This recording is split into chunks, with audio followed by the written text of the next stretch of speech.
So I'm here with my boy SeongHa. We're going to be traveling to 6 cities across the US,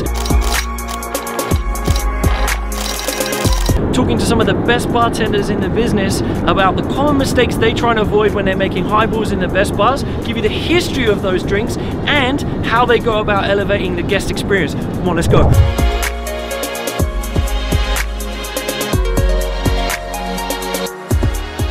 Raul, tell me where you're working these days, my man. I am currently the bar director of Mi Corazón, which is an organic Mexican food and tequila bar in Silver Lake, Los Angeles. Okay, and do you guys get much call for highballs in over there? Actually, yeah, we have quite an array of different highballs that we work with and different flavors that add the proper carbonation to our cocktails. I also think that fresh ingredients are very important. So for us at Mi Corazón, we often make palomas with a grapefruit soda. So for me, it's really important to use fresh grapefruit, fresh agave, locally sourced ingredients, and topping it off with the fine quality soda water. So your favorite highball is a paloma? Yes. Made properly, fresh ingredients? Yes. How do you mess up a highball?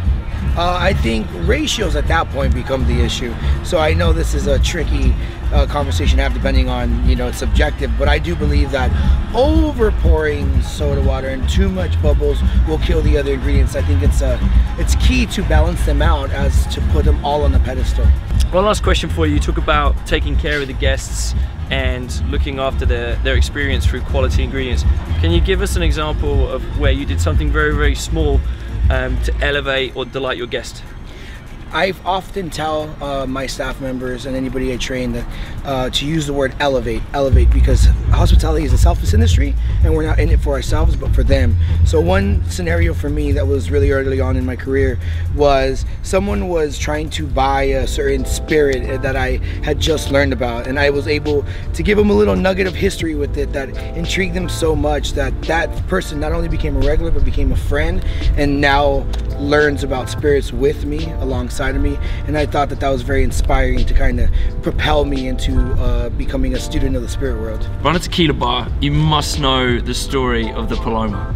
I know a bit about it. I will say that all stories in cocktail folklore kind of, bend it to perspective. But the story I do know and I follow, because I've had the privilege of visiting the bar it was created, which is a bar called La Capilla, and it is in the town of Tequila in the state of Jalisco, Mexico.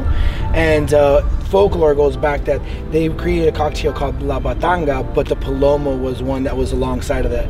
Carbonated with soda, one has Coke, one has the paloma, obviously it had squirt in it, and the classic way to make it is actually by building it in the glass and stabbing it with a steak knife and a wooden handle, which is kind of cool, and just having stepped foot in there, I kind of felt like that story resonated with me and was true to heart. Dude, sounds amazing.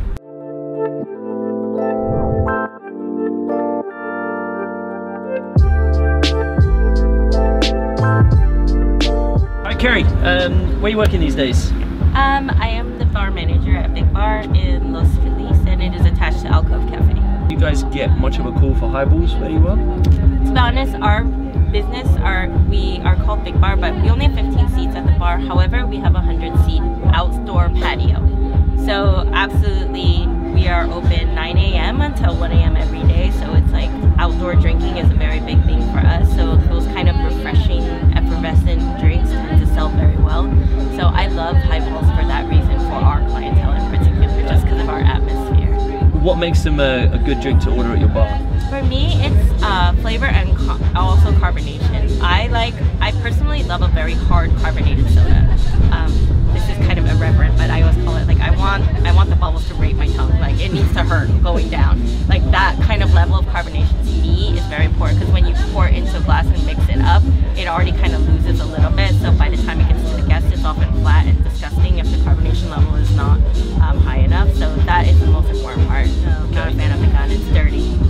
And then flavors mix, and it's unhygienic, and it's hard to clean, and it's clunky on the bar. So I hate soda guns. Fair enough. Do you have a favorite highball? Favorite highball? I mean, I'm very simple, so I love, like Japanese whiskey with very good soda. That's like my favorite highball. I also love gin and tonics, so I mean, and to be honest, I drink a lot of vodka soda. When I need like hydration, just like water, I drink vodka soda. At Big Bar, guest experience is really important to you guys, and speed of service. Can you give us an example of where you've done something very, very small that has impacted the guest experience in a really, really big way?